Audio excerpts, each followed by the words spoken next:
Next item will be the Pledge of Allegiance and Invocation. Tonight will be led by Mr. Jason Falls. Jason. Pledge allegiance to the flag of the United States of America and to the republic for which it stands, one nation, under God, indivisible, with liberty and justice for all.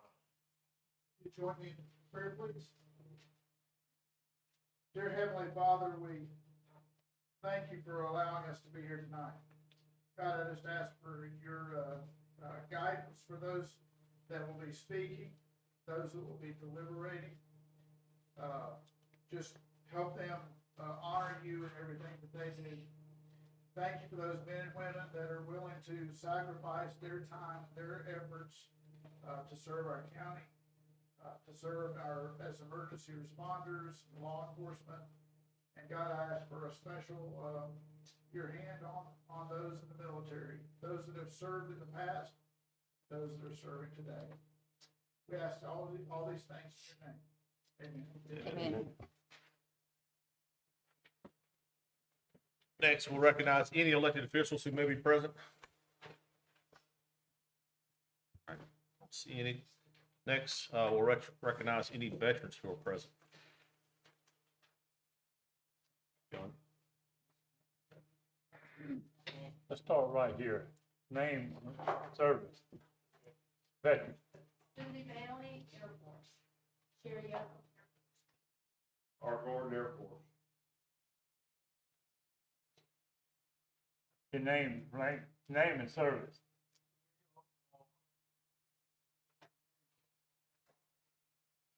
Jason Falls, United States Air Force. Have I missed anyone in the audience? David Cotton, Navy. Johnny Hutchins, U.S. Army.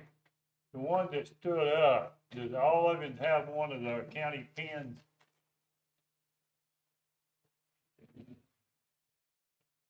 We got county pin, and She's gonna get them right there. you're gonna give them out.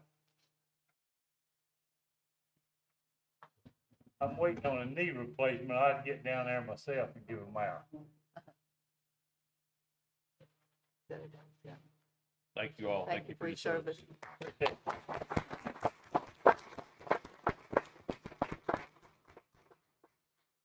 Next, we'll recognize any law enforcement present. Fanning out, please, County Sheriff's Office. And last, we'll recognize any county department heads. Carrie Mellon, Manager's Office. Planning. Jason Falls, Business Development. Sherry Lavender, Tax. Rebecca Johnson, Social Services. Julie Crotts, Veteran Services.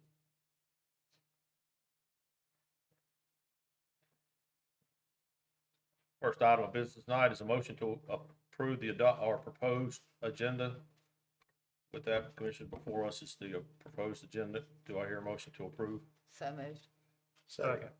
Any discussion? I hear none. All in favor will say aye. Aye. Anybody opposed? That motion carries.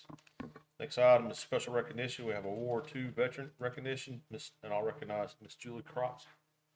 Julie. Good afternoon. I'm Julie Crotts. I serve as the department head and as an accredited veteran service officer for Cleveland County Veteran Services. And before I begin my presentation this afternoon, I would like to introduce my staff that I've brought with me this afternoon. We have Ms. Magali Rivera, who is in the process of obtaining her accreditation, and also Ms. Tammy Davis, who is our administrative assistant. And also with us this evening, we have a couple members of the Veterans Advisory Board. We've got Commissioner Hutchins and Art Gordon, who would stand with us tonight. So thank y'all for coming this evening. I first want to thank the board for the opportunity to come before you this evening, and to also thank you all for all your unwavering support when it comes to veterans we serve here in our community. Your presence is definitely seen and felt throughout our community, and it is greatly appreciated. And also, as veteran service officers, it is our duty to help veterans and their family members access benefits from the North Carolina Department of Military and Veterans Affairs, and also obtain any local and state benefits that they qualify for. Some of the benefits that we help our veterans obtain can be life-changing, allowing our veterans to remain in their homes and gain access to health care. And also, of course, we serve veterans who have just recently been discharged from service, to those who served during the Vietnam era, the Korean conflict. And on a rare occasion, we have the opportunity to meet a World War II veteran. So during my time as a veteran service officer, I've met 4 World War II veterans, as they make up 1% of our population. So with that being said, we have a special guest here with us this afternoon, Mr. Leo Walker. So I'm going to ask Mr. Walker.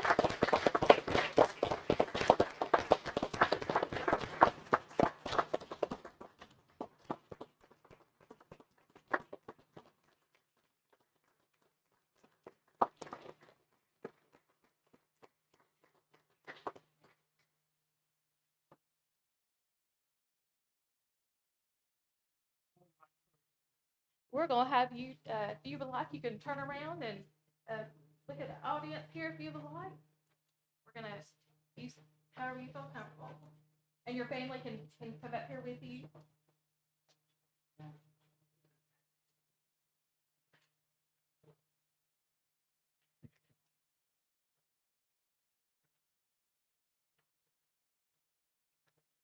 So, Mr. Walker here is a Marine veteran. He served from November of 1943 to February of 1946. And Mr. Walker, we just want to thank you for your service. It is an honor and privilege to have you here this evening. And on behalf of the North Carolina Department of Military and Veterans Affairs, we have a plaque here for your service. This is in recognition of also for your 98th birthday and a service to the United States of America and to the state of North Carolina during World War II. His devotion to duty and dedication are the highest traditions of service and reflect great credit upon himself and the United States Marine Corps. This is from Greer Martin, the Secretary of Department of Military and Veterans Affairs.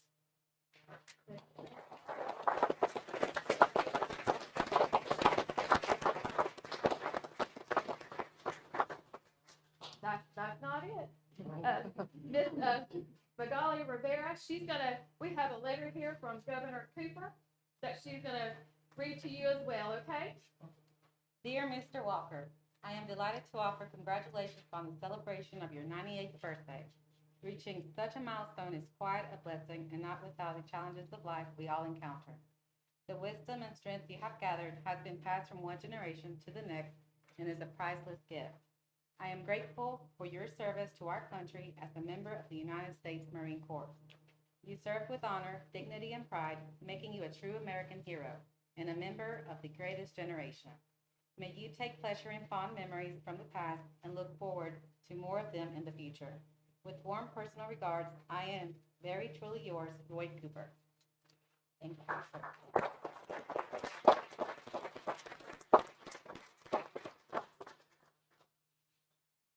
Gift from our office in appreciation of all you do and all of your service. Thank you. Thank you. Thank you.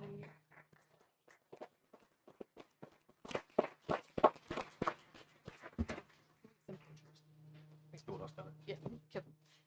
Is it okay if we get a few pictures of you with our Board of Commissioners?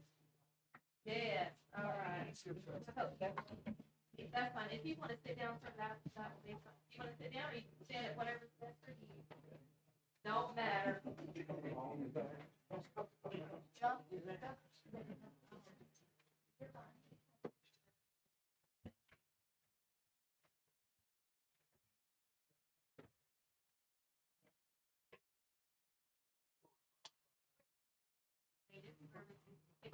Stand right here. We'll take a picture of you. While he's standing there, I'll tell you how long it's been since I've known him. But you remember he had a little store out there, and they used to pick up drink bottles and bring them out there to give us a penny apiece for them. That's how long it's been since I've known him.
Mm-hmm. It was called Pine Ridge, and it was, It was a different name back then. yeah.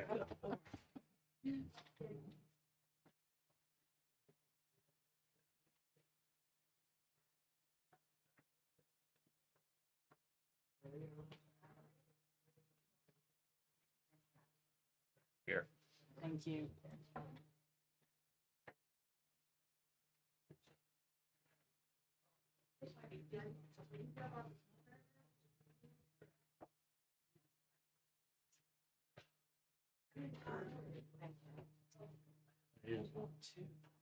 Danny, can you put that back?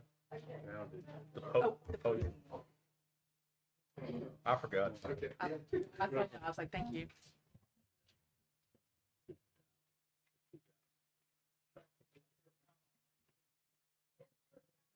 Yes.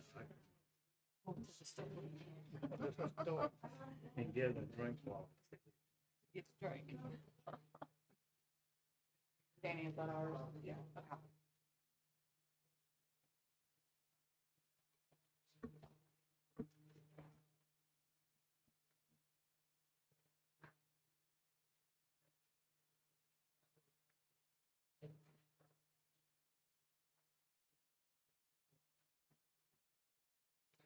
All right, the next item, we'll recognize Rebecca Johnson. She's going to come forward for a short presentation on Child Abuse Prevention Month 2025, or 2025. Thank you, Chairman Gordon, Commissioners. Thank you for the opportunity to speak to you briefly tonight about Child Abuse Prevention Month. It's celebrated in April. We have done a few little activities here at DSS this month, celebrating and recognizing to bring awareness to child abuse prevention. So we did a Plant the Pinwheels celebration where we planted pinwheels in our garden areas around the building, and we did a sound the alarm event on Friday. And we had Sheriff's Office, City of Shelby, the City of Shelby Fire Department, EMS came, and we sound the alarm together and celebrated to bring awareness. So in North Carolina in 2024, there were 119,000 children had been reported for child abuse, neglect, or dependency. And in Cleveland County, we had 1,317 children reported for alleged abuse, neglect, and exploitation for the year of 2024. And so as a result of those substantiated cases, we have 250 children in the care of Cleveland County DSS under a legal court order that the judge has ordered that we be the legal guardian for these children. And so that is a large number for our county. We've always kind of kept a pretty high number of children in custody. And so I'd love to promote that if there's any individuals that have friends or families or individuals that would be interested in being foster parents, we would love to have some more foster parents to house these children and show them some love and compassion in lieu of their current situations. So that is all I have. Thank you so much. Let me read the Yeah, go ahead. resolution. Child Abuse Prevention Month 2025. Whereas the problem of child abuse and neglect affects many of Cleveland County's children and has reached epidemic proportions in North Carolina with the number of children reported abused, neglected, or dependent. And whereas in 2024, the Cleveland County Department of Social Services had over 1,317 cases of children reported abused, neglected, or exploited. And whereas preventing child abuse and neglect is the responsibility of all citizens. And whereas every child has a right to be safe, healthy, has a right to be in a safe, healthy, nurturing environment. And whereas community action is needed to help prevent child abuse so all children can have the opportunity to reach their potential. And whereas it is vital that we join forces with the Community Child Protection Team of Cleveland County, social services, and other community partners to reach out to parents and children to prevent child abuse and neglect and to strengthen families and children who have experienced abuse. Now, therefore, be it resolved that the Cleveland County Board of Commissioners hereby proclaims the month of April 2025 as Child Abuse Prevention Month and calls upon every citizen to join the child protection organizations, groups, and individuals in observance of the month with appropriate education and prevention of child abuse. Adopted this the 15th day of April 2025. Board, do you have any comments? I was honored to be a part of the Pinwheel Garden planning and sound the alarm. And we do some important things as a board, but nothing's more important than taking care of the children. And as I said Friday, what you do matters, and we really appreciate it. Thank you, Commissioner Bridges. Thank you for attending those events with us. Anyone else? Just that we appreciate what you do. I get to see it on a fairly Yes, regular thank you, basis. And Commissioner Harden, for serving on our advisory board and being with us. I'm just impressed with what you get done. Thank you. I generally participate in y'all's event, but I'm waiting on a knee replacement, so it's hard for me to get around. So I didn't make it this time, but I've still got my windmill on my hat. Oh, good, thank you. Yeah, Good, appreciate all y'all do. thank you. Thank you for everything that you do. You're very much appreciated. I can tell by the smile on your face that your heart's in it. So thank you very much. On behalf of the board, this is the proclamation that she read. Thank you. As they said, thank you for all you do on staff on a regular basis for DSS and the kids and the families of our county. Thank you so much. Thank you very much.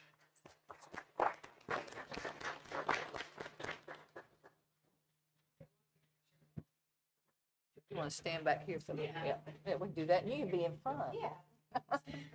No, we want you to get right in front of me.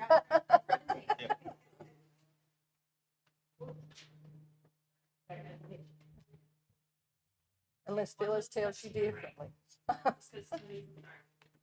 You got us all? Thank you. Thank you. Thank you.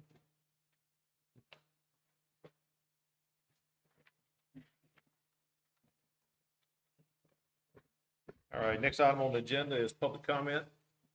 First of all, thank you all for being here, and those that have a desire to speak. We're going to read a short statement, and then we'll get started with that. So, Phyllis?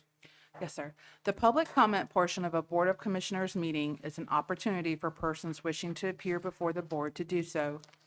Citizen speakers will be acknowledged in the order in which they signed up to speak and will address all comments to the board as a whole and not one individual commissioner. Speakers will address the board from the speaker's podium in the front of the room and will begin their remarks by stating their name and address. Discussions between speakers and members of the audience will not be allowed. Public comment is not intended to require the board to answer any impromptu questions. Speakers are expected to be civil in their language and presentation and are prohibited from using profanity or making threats of violence or personal attacks against any person. All comments from the speakers shall be issue-oriented and directly related to a subject that the commissioners have oversight and authority. Each speaker is allotted 3 minutes to address the board. A speaker is not permitted to share, reserve, or relinquish any remaining time allocated to them to another speaker. Any comments where the primary purpose is to promote a business or candidacy shall not be allowed. Thank you, Phyllis. The first one tonight is Donna Wallace.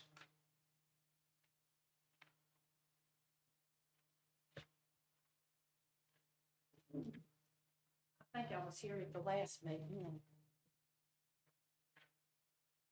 that's a copy of my statement for you guys. Okay. 3 minutes, it's kind of hard to get everything in 3 minutes, and last time I was not very good at it. My name is Donna Wallace.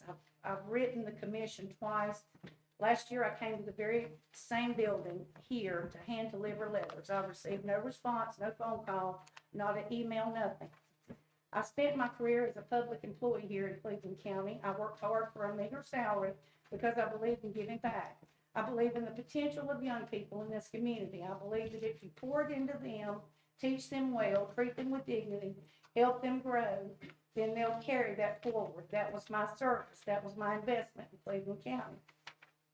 In the classroom, we teach our students about government works. We tell them the local government is the closest to the people and that it exists to listen, to respond, to act in the interest of the community. So I have asked, where is the spirit? Where is the responsiveness? Where is the willingness to even acknowledge that people standing right in front of you are asking to be heard? Business opportunities don't usually knock on the doors of public school employees, but years ago, one did. My family was approached with the chance to use our land for solar energy, clean energy, and to receive a steady lease payment for the next 40 years. I knew this could be life-changing for us. A way to ensure stability for me, my husband, our children, and their children. We signed our contract 7 years ago. 7 years ago. Since then, millions of dollars have been invested to bring Brookcliff Solar to the point where construction is ready to begin. But now, the only thing standing in our way is this commission. Not the courts, not the neighbors, not the economy, but you guys.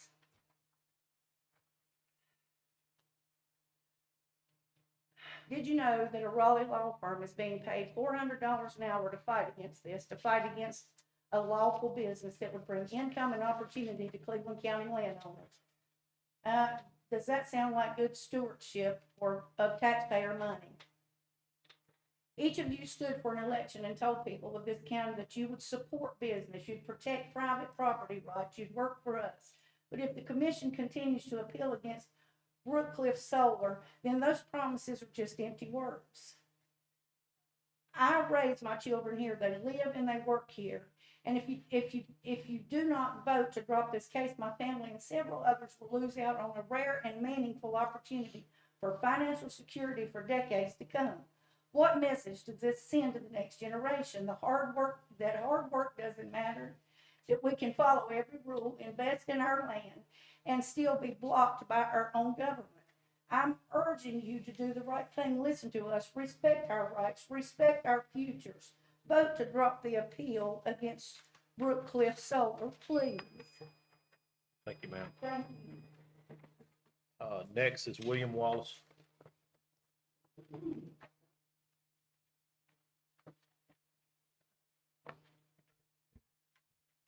Yes, my name is William Wallace. I'm the owner of the property at 120 Sperling Road. I'm here today to discuss the Brookcliff Solar Project that uses my property and others for the solar farm. We have been pursuing this for many years now, and it seems to be held up for no good reason. I bought this land over 20 years ago, and when I moved to Cleveland County to work here, with hopes of doing something with it. It didn't take me long to figure out this land was not very usable for a whole lot. I tried several things, but realized it was too hilly, too rocky. I decided to plant trees. Mr. Felix Vargas from the Forestry Service came to plant the trees. Felix said he hated to see farmland being planted in trees. After he made 2 passes of planting, he stopped to talk, and I asked him what he thought. He said, it'd be a nice place for pine trees. When we went to the zoning commission meeting, Brookcliff presented a very impressive presentation. We were told that we would have to wait until the next meeting before we would get an answer. Next meeting, we were told, fellas, this is some of the most beautiful land in Cleveland County, and if I could stop it, I would. My wife and I looked at each other trying to figure out what land he was talking about. This project extends from the landfill to the shooting range, a scrap metal yard with major power transmission lines running through the middle of it. The only people that showed up to protest it against it were persons off of Sanders Road, where he and a judge lived, and said he was against it because that's where they sighted their rifles, kind of like their own shooting range. The other person was from Pinedale Road. A man that runs a construction business said it would block wildlife from coming to his yard. Sounds like people might have been wanting to use it for somebody else's land for other purposes. So after it was finally passed, COVID came along and shut everything down. It was hard to get anything done at that point. So the permit ran out, we asked for an extension. The county attorney said that the county has decided that we're not gonna extend it. So we had to apply for an appeal. The judge in this case said we were in the right. And now the county has appealed it again against his decision. As a 64-year-old man, I don't know how much longer I have, but I'm looking for this project to help me financially in my over years. My wife and I started this process over 7 years ago. We relocated to a new home because we were sure that everything was completed and we were going to be in good shape for the rest of our lives. We have been planning meetings over this, and I am hoping the board will do something and look into this to help us out. Thank you for listening. Thanks, sir. Next is Stuart Salone.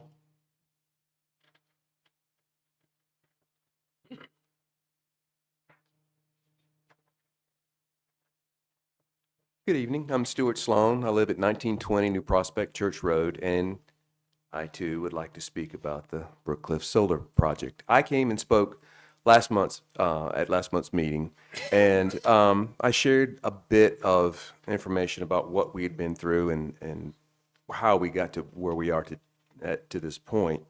I'd like to share just a few other points for your consideration. As you've heard, the county challenged Brookcliff's assertion that they had met their requirements of the permit when the county voted to close out Brookcliff's permit, when in fact Brookcliff had already spent over $8 million in testing and development. Brookcliff went to court to reverse the county's decision to pull the permit and won. The county has now spent over $39,000 and counting to fight the court's decision at a billing rate, as you've heard, of somewhere between $477 and $423 an hour to the Smith Anderson Law Firm in Raleigh. With so many people signing up last month to express their frustration with higher county taxes, I'm wondering how can the county in good conscience continue to fight the judge's decision in favor of Brookcliff? The solar project will cost the county $0 and provide increased tax revenues that could help bring some relief to Cleveland County and the residents struggling to pay these elevated taxes. Please tell me why the county is against this project. That's the biggest question. Just why? Nobody will just tell us why. We continue to spend our county funds to oppose this project in court when the judge has already ruled in favor of allowing the permit and the project to be reinstated and to move forward. I noticed that you have a closed session with county attorney at the close of this session. Could you please discuss this issue with council? Again, if there is a valid reason why the county wants to fight this, move forward, then please share it, because we as landowners have agreed to so many regulations that would come into play regarding vegetation and setback. Nobody will see this solar farm from the road. I mean, there are 200 yards of setback with vegetation to block any view of this. It's going to be, the part that's on my property will be deep in the heart of the property. As you've heard, so much is rolling hills. It's not good for plowing. It's not good for farming, but apparently solar panels will work well for this. We're invested in this because I live on the old Joshua Beam homestead, founded in 1841. We want to keep that property up and going, and revenue from a project like this would allow my family to do so once I've retired and continue on. So please, please meet with council, talk with them about it, and let us know what we can do to move this forward. We're willing to work with you, but we need to understand why. Thank you for your time. Phil, didn't you have somebody call ahead? Didn't they make a list? Nobody called ahead. Okay. And then this gentleman in the back has been here, he wanted to. What's his name?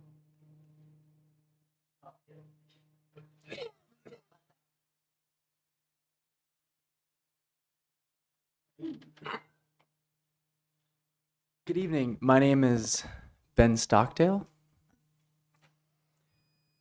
Hold on. Name and address, please. My name is Ben Stockdale, and my current address is 102 West Woodridge Drive in Durham, North Carolina. Commissioners and staff, good evening, and thank you for allowing me to speak.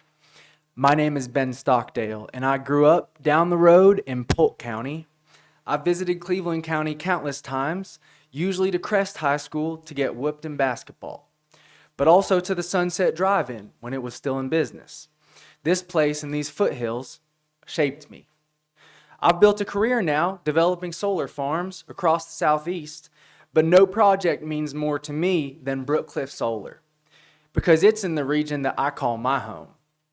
After years of developing Brookcliff, I'm here today to respectfully ask this commission to honor the zoning permit your county granted us. That permit allowed us to spend over $7 million in good faith. Today, the only thing standing between Brookcliff Solar and construction of that project is this commission's ongoing legal challenge. I believe this commission values private property rights. I believe it supports local citizens and their businesses. And I believe that it wants what's best for Cleveland County citizens. I believe this commission, ask the landowners and they'll tell you, this land sits between a landfill and a shooting range. It is not ideal for much else, but it is ideal for solar. The landowners include local business owners, a former Cleveland County school teacher that you heard from, an Army veteran, a cattle rancher, and families who've lived here for generations. If this commission votes to drop the appeal against Brookcliff Solar, these landowners will receive rent payments for the next 40 years. That's 40 years of stable paychecks to build generational wealth for Cleveland County families. If the commission chooses to continue appealing the court ruling already in Brookcliff's favor, then those families will be denied that income. And Cleveland County taxpayers will continue footing the bill for Raleigh attorneys to keep this legal fight going. Here are the facts. Brookcliff Solar received its zoning permit in 2020. COVID and the supply chain issues delayed our timeline, but when we were ready to build in 2023, we were denied, despite millions already invested. We remain open to collaborating so that everyone can win in this situation, and we'll continue to work through the appropriate legal channels. This project is a win-win. For 40 years, Cleveland County and its citizens will receive steady paychecks from Brookcliff. It does not require new services, does not require new public investment. All it requires is a vote from this body to let the project you already approved move forward. I was raised in these foothills, where I learned the value of hard work. Brookcliff Solar has worked hard to earn the county's approval. Brookcliff Solar will work to deliver 40 years of payments to you and your citizens, if you'll let it. I thank you for your time. I respectfully ask for you to drop the appeal and allow Brookcliff Solar to proceed. Thank you. Thank you. Next item on the agenda is the consent agenda. Commissioners, we all have been presented the items listed on the consent agenda. You've had a chance to review those. At this time, I'll ask for a motion to approve. So moved. Is there a second? Second. Any discussion? I hear none. All in favor will say aye. Aye. Anyone opposed? That motion carries. Next, from the legal department, we have a public hearing, so, Phyllis, could you read the statement first, and then I'll set that up. Yes, sir. After the public hearing has been opened, citizen speakers will be acknowledged in the order in which they signed up to speak and will address all comments to the board as a whole and not one individual commissioner. Speakers will address the board from the speaker's podium at the front of the room and will begin the remarks by stating their name and address. Discussions between speakers and members of the audience will not be allowed. A public hearing is not intended to require the board to answer any impromptu questions. Speakers are expected to be civil in their language and presentation. All comments from the speaker shall be directly related to the subject of the public hearing. Each speaker is allotted 5 minutes to address the board. A speaker is not permitted to share, reserve, or relinquish any remaining time allocated to them from another speaker. Thank you. So at this time, I'll recognize the county attorney, Jonathan Sink. Jonathan's going to come forward and give a small presentation before we open the public hearing, or short presentation before we open the public hearing, and this is on minimum public health and safety standards, policies, or ordinances. Jonathan?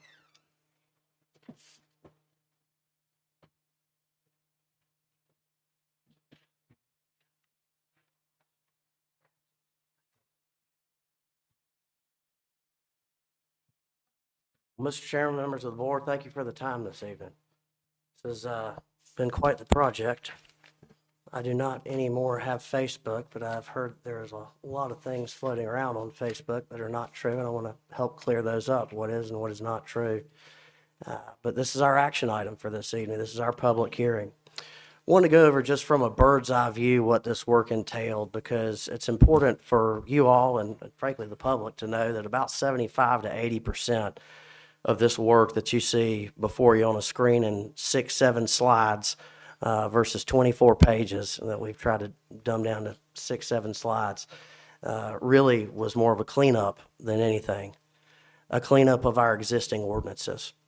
So you'll see underneath that, and I won't read the whole thing. I think reading straight from a PowerPoint throughout is an easy way to get to sleep. But y'all are not unaware that back in 19 and 20, we had a major statutory consolidation of minimum housing code statutes in our state. It was the biggest effort that our General Assembly had done since 1905.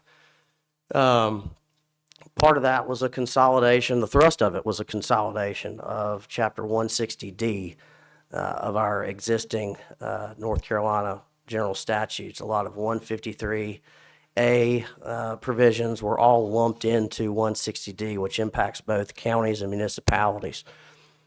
So that is just by and large, when you think about why I'm here before you today in a 3-step process, that was the cleanup. It was an alignment of our current ordinances, which were not aligned, truth be told, to that 160D post 2020.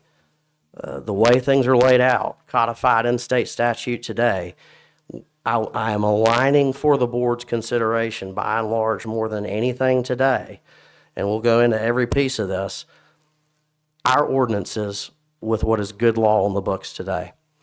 Part of that, you'll see the second sub-bullet under number 1, eliminated provision for noxious weeds. Don't want to spend a lot of time on that. We had found a small provision in our existing section 3.5, and when you hear me say section 3.5, I'm really talking about our 160D equivalent. But that section, noxious weeds, we just got rid of entirely as your staff. It was copied and pasted from the city of Shelby. I'm not saying that's not necessary for them, but for our purposes, then we tracked it back. We think that had been borrowed from a couple of South Carolina municipalities. We just thought it was a little confusing for what we were trying to do. That provision, as you've seen on a red line copy that was sent to you about 9 days ago, is gone. And then there were about a dozen statutes that were referenced in our existing section 3.5, which is still your existing, because the board hasn't taken action on this obviously yet today, where there were references, literally references in our ordinance, about a dozen of them, to moot or otherwise repealed statutes. Bad law. I mean, law that is no longer on the books. So when you go in for surgery, you go ahead and clean up what other cancer you find, right? So that's what I did for your consideration, was a removal of all of those references to the old statutes that are no longer good law. I did replace those where applicable, where there is a coinciding 160D statute, where that was merely an insertion of one statutory reference for another statutory reference. And if we go on down to number 2, you see the guy moving. That's very poor moving posture. I'm not sure why he's moving it that way, but it was a cartoon that was applicable because we were moving about half of the existing section 3.5 or our 160D equivalent, literally copying and pasting from 3.5 into what is now, for your consideration, a newly created 3.6. Why? Because that is the building code enforcement provisions. All this is very important.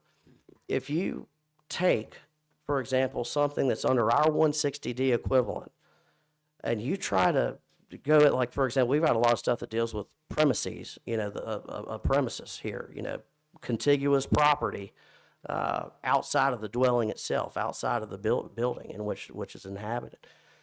That's important, because guess what? The consolidated 160D, post that 2019, let's call it 2020, because that's when it went into effect, 2020 consolidation, does not allow us to go after what we're going after in terms of health and safety hazards within 160D. So why would we have it in our 160D equivalent? If part of my job is to make things as legally bulletproof for you as possible, having it the way we currently have it on the books today, it's not. It's just not. So we moved about half, maybe a third of section 3.5, and we created that so that it's a clean section 3.6, a copy and paste. Again, removing old moot statutory references, statutes that are no longer on the books at all, replacing those with new statutes, but it's otherwise, except for those statutory references and insertions, is a simple cut and paste. That's 1 and 2. We also, I should note, under the second sub-bullet under number 2, we moved a care of premises provision just because it dealt directly with solid waste. And we've got, to the prior theme, we have a solid waste section. So we put it where solid waste is, specifically naming it for your consideration, section 11-47. Why are we really here today? What is the action item? What is the new stuff for the board's consideration? What are people talking about on Facebook? It's that third prong. We created, staff created, for your consideration, new ordinance section 3.7. We did create 3.6, like I just said, but that was the copy and paste from 3.5 to the building code enforcement. And we're going to get into the meat of that today without taking up, oh boy. That is what we've entitled minimum public health and safety standards. So there you see, I'm not going to go over those first two. I've kind of stated that, but I wanted to phrase it in a different way. But when you go on down to the new stuff, section 3.7 for your consideration is a entirely new provision. This would be a complaint-driven process, and it's very important when we're creating the equivalent of new local law or ordinances in this case, which have the force of law. It's very important to immediately know what statute is authorizing us to do that. And specifically, it's 153A-140. It's not a long statute. It's very easy to read, 10, 15, 20, 30 seconds max. This would be a complaint-driven process. This is not the county going around in patrol cars looking for rubbish heaped up. It's not a big government measure. This is, okay, we've heard for 2 or 3 years in board work sessions and other workshops that the county may want to do something about accumulated piles of solid waste, other materials that are health and safety hazards, things that are going to attract snakes and rodents, not be good for kids or other people walking by, anybody for that matter with snakes. It would be a complaint-driven process. And truth be told, the county doesn't have the administrative resources to even if this was a big government board, which it's not, to go police in that way. That's not what this is. It would be a complaint-driven process. It's not a local government offensive. There's due process provided throughout for the alleged violators of what I'm about to detail, again, hopefully shorter than longer, respecting the board's time. All right, so there's our 153A, section 3.7-1. Just so you know, I like to start out with a bird's eye view. There's 6 subsections. 2 you'll see are on here, section 3.7-1, section 3.7-2. I'm not going to go line by line, but what are the key highlights? This would not apply to farms. Bona fide farms in Cleveland County would be exempted. Some people didn't like that. We got calls, both elected and unelected, that was creating an injustice that was inequitable.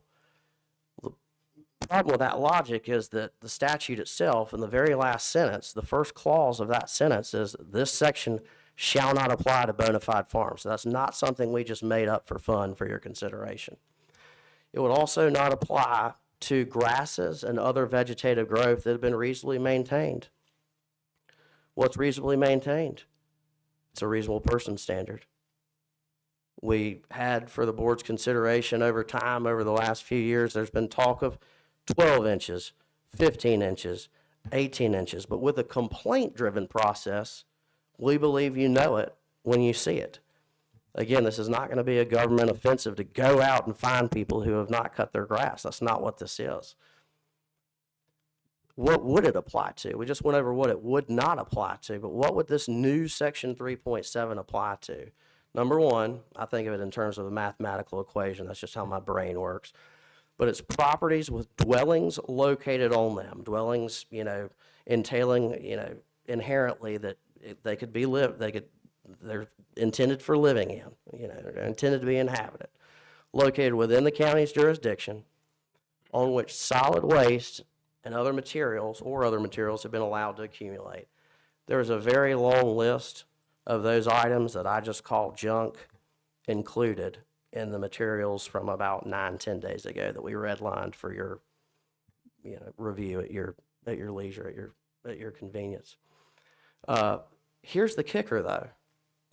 Where such accumulation, all this stuff we're talking about that could be a health or safety hazard to the public, this is the legal twist right here. This is what has to be really checked off before pursuit by a designee of the county manager. And that is, well, the question is before the board, or as we say in court, the question before the court is, has the material, the solid waste, or the other junk accumulated in such a way where it could reasonably harm the public's health or the public's safety?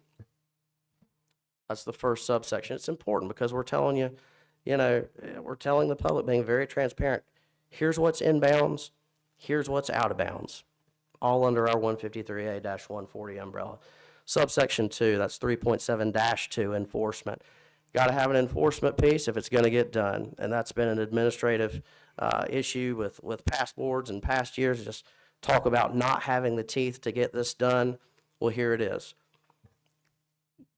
The hypothetical complaint comes in about a property. Again, complaint driven, so that's how this will all start from an administrative enforcement perspective. Again, the legal threshold. Is there a reasonable cause to believe that a violation exists to make inspection necessary so that whoever is designated by the county manager to go out and look at this, not go onto the property, not go into their house, none of that. We've heard of things floating around online on social media that this is just a carte blanche for local government officials to go on your, it's not. If you read the information, you have to have the property owner's consent to enter onto the property. And then if you don't, an administrative search warrant would be required under the law, state and federal. Again, I've mentioned the buzz phrase, designee of the county manager, but it's going to be he or she who goes to the property to take a look in plain sight. You can do that from the road. And y'all know this better than I do. You go to various parts of the county, you see something, I'm not talking about just a blight, something that's not aesthetically pleasing, but something where you're like, oh gosh, that heap of junk's going to topple into the road or the sidewalk and really hurt somebody. You know it when you see it. It's a reasonable person standard. The designee of the county manager goes to the property to take a look. It's a common sense administrative enforcement pursuit. If the designee can make a determination either way without entering onto the property, great.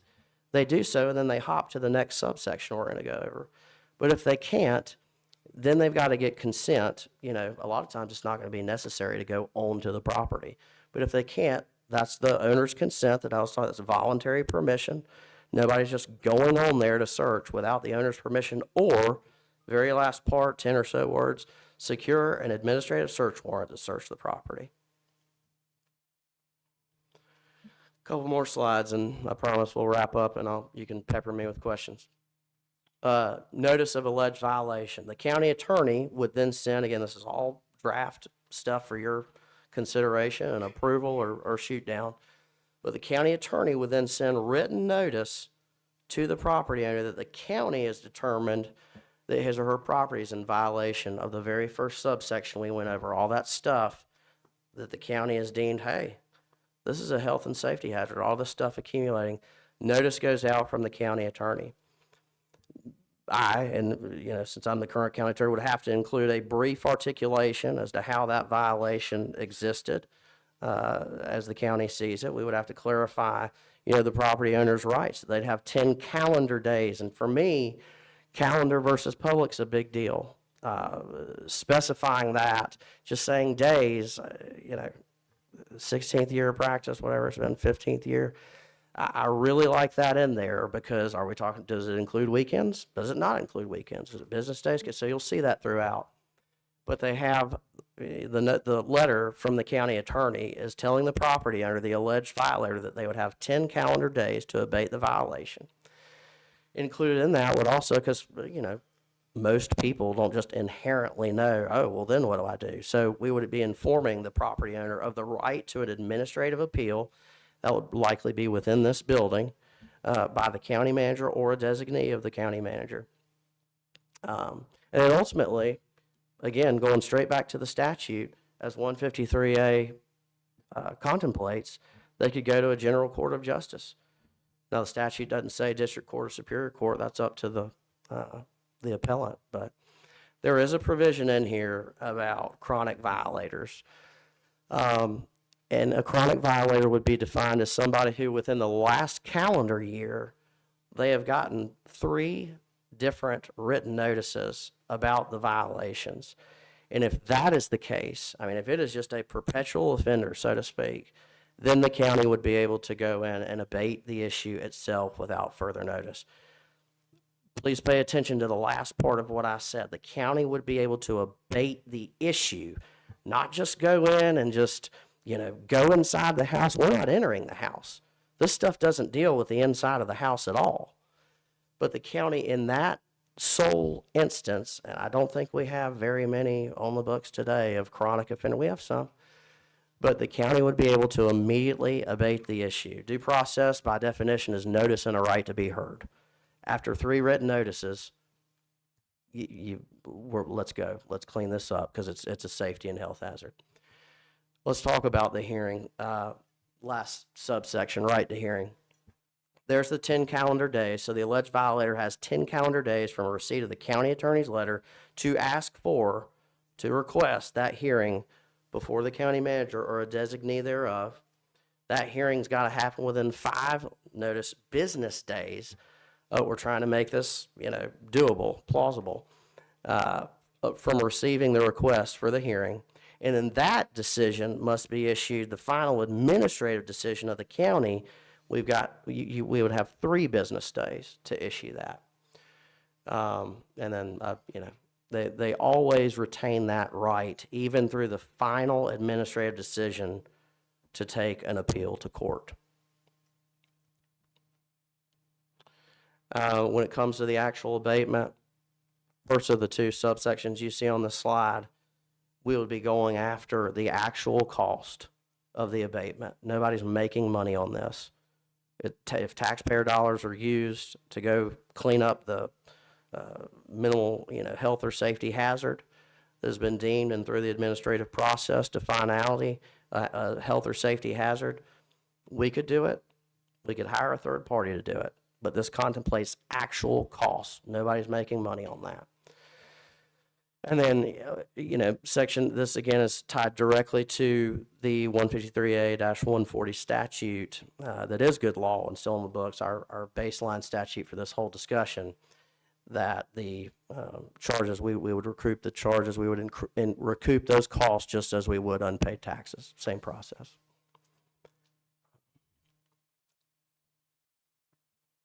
But I appreciate y'all sticking with that. I know that was not riveting stuff that people wake up and get excited about necessarily, but stuff y'all told us over the years to work on and here for the board's consideration. Thank you. All right, we will do questions one at a time, and then we'll open the public hearing, and then there may be questions following that as well. Yes, sir. So we'll just go left to the end. So Debbie, do you have questions? Yes, I do. Okay, so, and you said this, but just to reiterate, this will not give any government agent the authority to enter your property or your home without consent. Gosh, no, that's right. That's correct.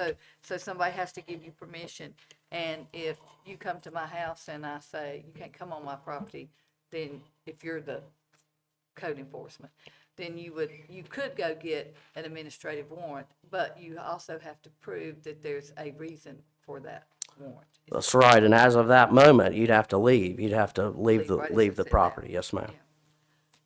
And again, you did say this has nothing to do with going in the house at all. This is outside. That's right. I mean, when there was talk a year or two ago, from my understanding, about potentially putting this in the equivalent of our minimum housing code, which will still be Section 3.5, I kind of got goosebumps because I was like, oh, please no, that the 160D is so prescriptive and restrictive about what you can and cannot put in there.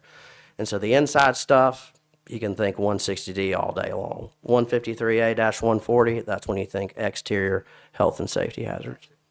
Yes, ma'am. And, let's see, hang on, I lost my numbers here. And also where it says that, I mean, you know, people are assuming that one person will make all these decisions and all, but it looks like from what you said, that would be brought back. A lot of players involved, yes, Commissioner. That's, so you've got everything from the initial designee going out after a complaint. Remember, this all starts with a complaint coming in, and then the county manager's designee going to take a look at it without stepping the first toe on the property, but going out, seeing what we're talking about, you know, county attorney letter, if there's an initial allegation that the property owner's in violation, and then through the whole process of, you know, administrative hearing, potentially all the way to court. Yeah, and we're not talking about the person that has one bag of trash that just happens to be outside the door. We're talking about safety and health hazards. That's right. That's right. This is all tied to health and safety. That's the whole impetus behind that's the whole thrust behind this. And we're talking about buildings that are inhabited. That's right. Not Section inhabited. 3.7 at the very start in that first subsection talks about dwellings that are inhabited. Yes, ma'am. And just to clarify, because if people just tuned in online or elsewhere, dwellings, the premises surrounding dwellings that are inhabited. So I just want to be consistent and clear. We're not talking about the interior of dwellings. Yeah. Yeah. John? She asked one that I had. Okay. Doug? Well, I'll just probably repeat some of the things you just said. Yes, sir. Complaint driven. That's right. You know, we're not gonna be out riding around saying, hey, the grass is too high, we have to, and reasonable harm is to the public, could be, a result of us not acting. And, That's right. And then you said we have to have the property's owner's consent to even go on the property. That's right. And my last question, and I'm not sure this was covered, are we holding the renter or the property owner? It would be the property owner, just because then they could from a civil standpoint, this is all civil, but then they could go after the tenant.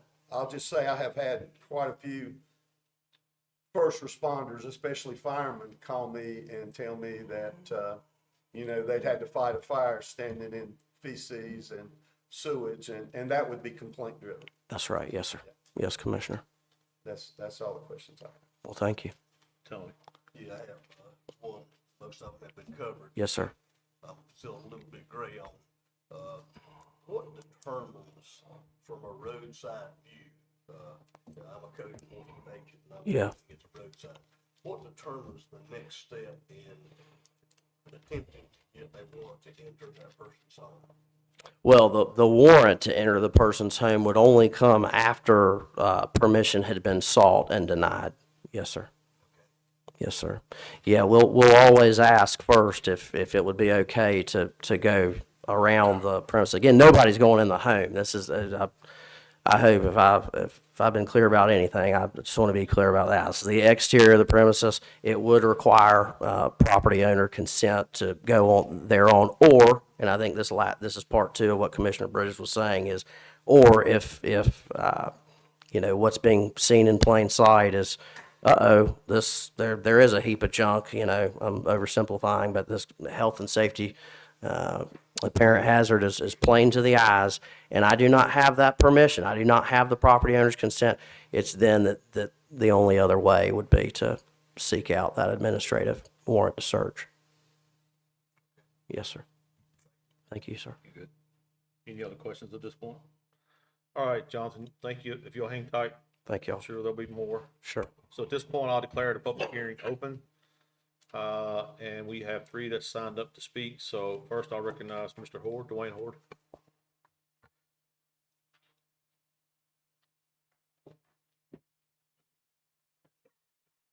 Dwayne Horde, 332 Yarborough Road, Kings Mountain. Good evening, Commissioners. You can keep going, Mr. Horton.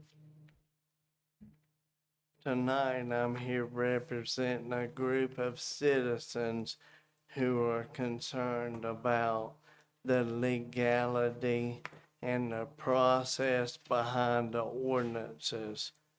What's being presented as a safety measure closely resembles a zoning regulation that was rejected before. It's now being reframed as a vague enforcement. The powers and it's equitably applied to push through a sweeping change on how private properties governed in the county. On top of that, it was poorly communicated to the public. Most people are just now learning what's at stake, their personal freedoms. Because of these concerns, we're asking you to postpone the vote and asking until the North Carolina Attorney General's office has reviewed it and confirmed its legality. Fire don't discriminate. It'll burn a farmer's house the same as a citizen's house. This cannot be a safety ordinance or code if it exempts the farms. That's a fact. We say driving under the influence is illegal. We want to allow it. Would we allow doctors and firefighters to drive under the influence? No, we wouldn't. So this is truly a zoning ordinance. It's about aesthetics. The enforcement's not clear. It's I'm not going to use the word, but statute 153-140 does not allow you to circumvent zoning laws and disguise them as a safety issue.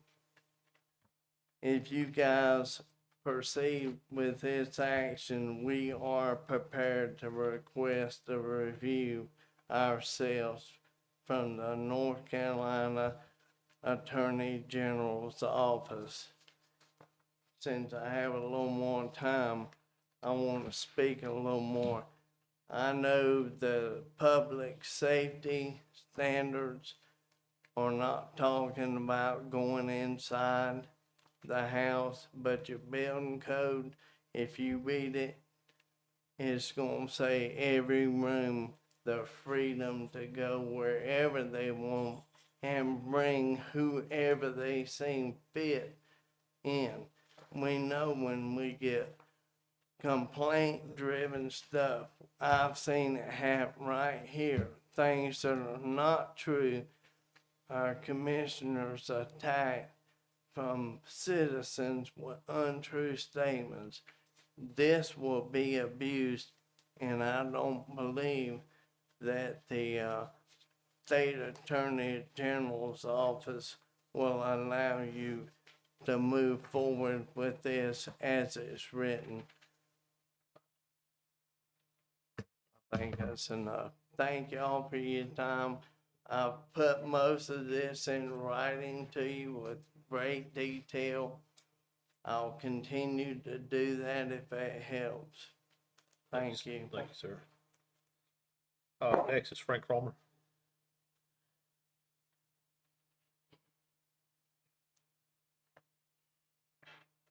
Hello, my name's Frank Cromer. I live at 1228 Howard Lake Road in Mooresboro. I, like this gentleman, just learned about this today and was just wondering why we needed anything else. We already have some stuff in here, and this was actually pulled from the internet. It's Cleveland County's code for open burning disposal of different things and all that. And there's a section 1134, storage and disposal, generally. No owner, occupant, tenant, leasee, or any other property shall deposit, store, or permit to accumulate any garbage, rubbish, solid waste, or such on property in the following manner. Garbage shall be stored in a container, and it goes on to tell about all of what it's got to be, rust resistant and all that type of stuff on it. Solid waste, the rubbish and garbage shall not be deposited, stored, or permitted to accumulate on any property, which all of this kind of goes along with what you're saying. I don't understand why we need to revisit it and put something else on there, and why we don't just actually enforce what we already have instead of trying to come up with something different or reinvent the wheel. There's time limits on all of it already in there about it should be unlawful for any person to occupy any dwelling or dwelling unit to place or leave outside of any building longer than 30 days, any kind of dilapidated furniture, icebox, refrigerator, stove, or other appliances, machinery, equipment. I mean, all this stuff is already addressed in here. It kind of just seemed like a kind of a way to do something different than what we had already done. But anyway, I appreciate your time and letting me come up and speak. Thanks, sir. Next is Cindy Bailey.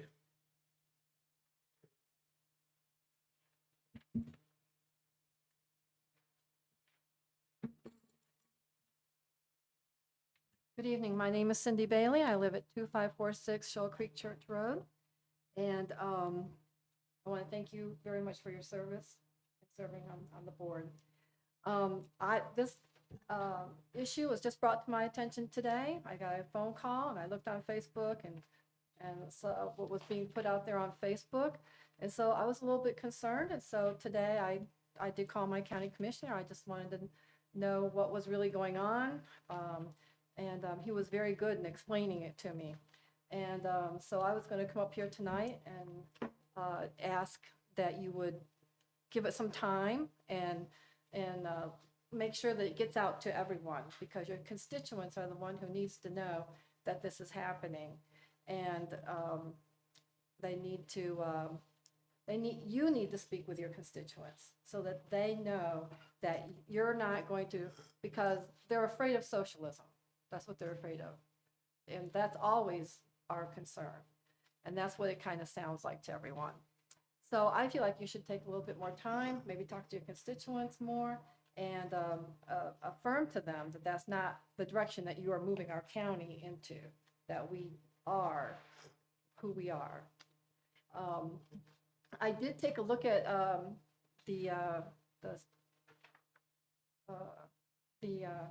what are they called? What is it we're looking at? Ordinances. Ordinances. And I felt that the ordinances were written very clearly. I felt like it was written very simply, so everyone can understand it.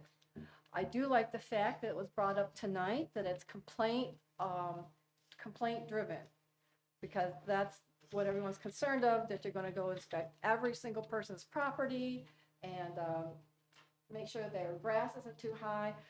I worked in Pineville for a while, and they actually have a team of people who go around and actually measure the grass at every business in Pineville.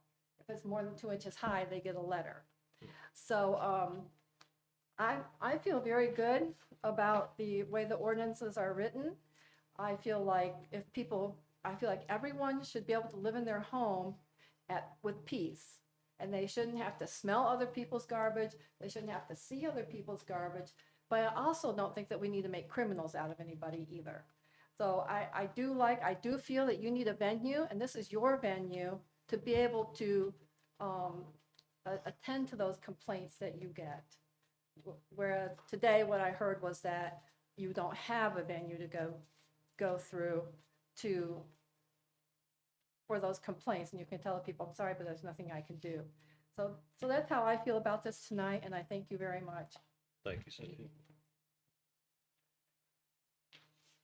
All right,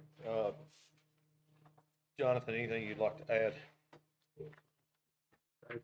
There's some yield for any more questions before we retire. Well, first, let me do one thing first. So yeah, so that's everyone that signed up, so I'll now declare the public hearing closed. Are there anything you'd like to add to? No, Sir Chairman, I'll just be available to the board if there's any more questions or clarification needed for your consideration. Thank you. Okay. So I do want to, just from some of the things they said, is there any question about the legality, and do we need to clarify with the state in any way? I mean, yeah, I mean, you know. You're the lawyer, you're supposed to know.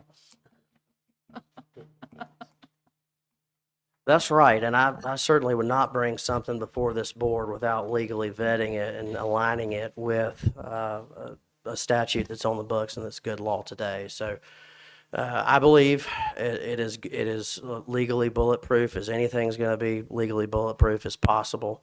And kind of this relates to the second gentleman who spoke. I thought it was a good point. Why can we not do this with our existing? I could tell us where you were going a little bit. And, you know, that is the question. That's the question we started with. And it's the question that begged the answer, well, because we don't have the administrative teeth. We've got all this stuff on the books and have for years. There's been a 3-year conversation, really, from what I've been told. I wasn't county attorney then, but in my 4th month here, when we realized we needed to get this done for the board's consideration, up or down vote, you know, there's no administrative teeth to what's on the book. There has to be an enforcement mechanism. Otherwise, what's the point of having it on the books? That was the thought process as to the genesis of this whole project. So basically, as it stands now, because we're still wherever, you know, nothing's been changed. Right. If we use the old way, they would get maybe a citation that they don't have to pay.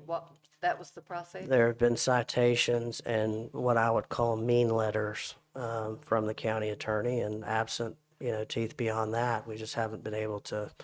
I say we, I was not here but when staff comes to you and say, look, we don't have the teeth to get this done, you listen and try to put them in, and that's what this presentation's about. And then I do want to ask about the part about the fire and safety code, you know, being across the whole board, or we exclude some people from it.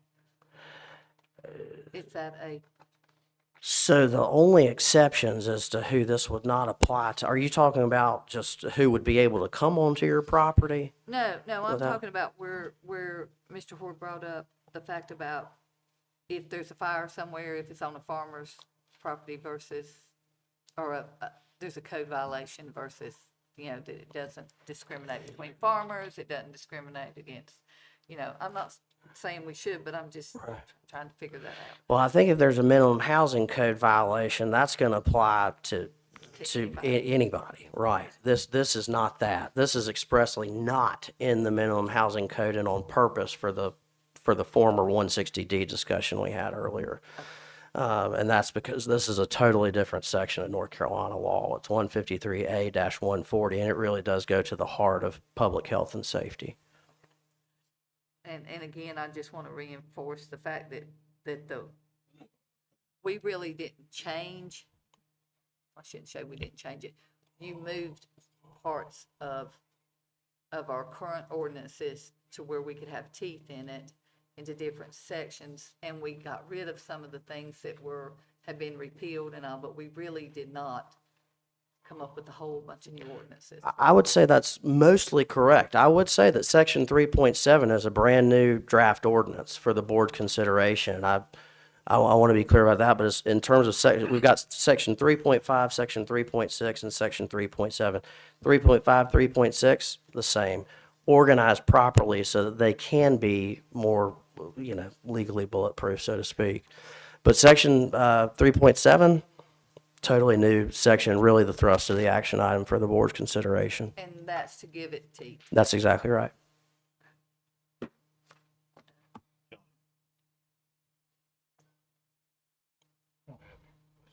Doug,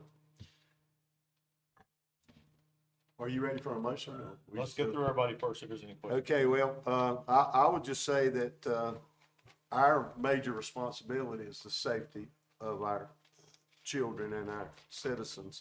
And, being married to a public health nurse for many, many years, we'd go by and see, trash piled up, a year's worth of trash, and she'd say, we know the health department can do something about that. And I come here and I say, look, we need to do something. You know, our ordinances have no teeth. We can't do anything. So now I think we would have some teeth. Yes, sir. Yeah. Yes, sir. I'll wait until it's time for us to make a motion to, this is my statement. So with that, is there any other questions? Any other discussion? So if not, we're at that point where, so what's the pleasure of the board? Mr. Chairman, I'd like to make a motion. Yes, sir. Okay. I'd like to make a motion that we postpone this until further study and until we find the way to make this more transparent to all our citizens. Okay. Board, you hear the motion? Is there a second?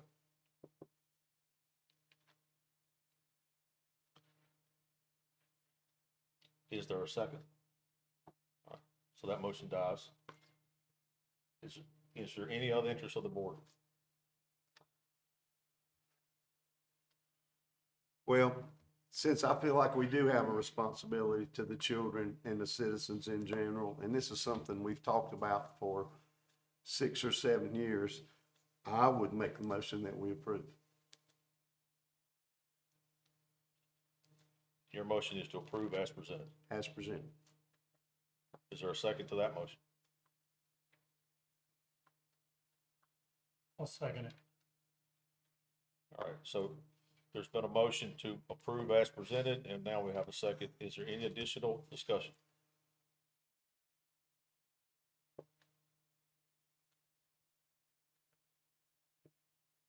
Any additional discussion before I call the question?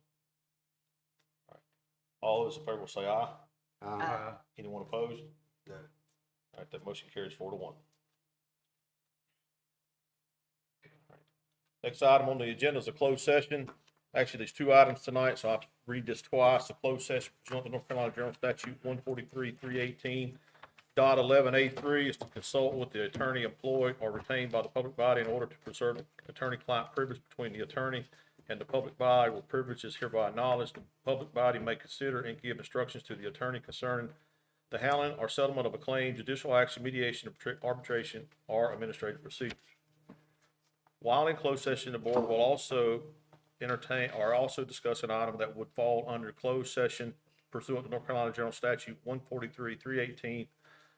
143-318.11A6 to consider the qualifications, competency, performance, character, fitness, conditions of appointment, or conditions of initial employment of an individual public officer, employee, or prospective officer, employee, or to hear or investigate a complaint, charge, or grievance by or against an individual public officer or employee. With that, I entertain a motion to enter into closed session. So moved. Is there a second? Second. All those in favor will say aye. Aye. Anyone opposed? Remind the board, we're in closed session. We'll reconvene in the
Tracy, where'd everybody go?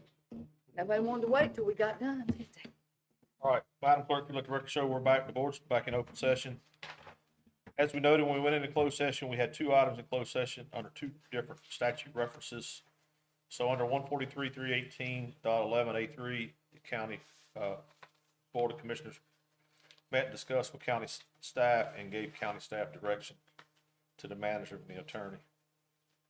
Under closed session, under General Statute 143.318.11A6, the board again met in closed session to discuss an item and gave direction to the county manager.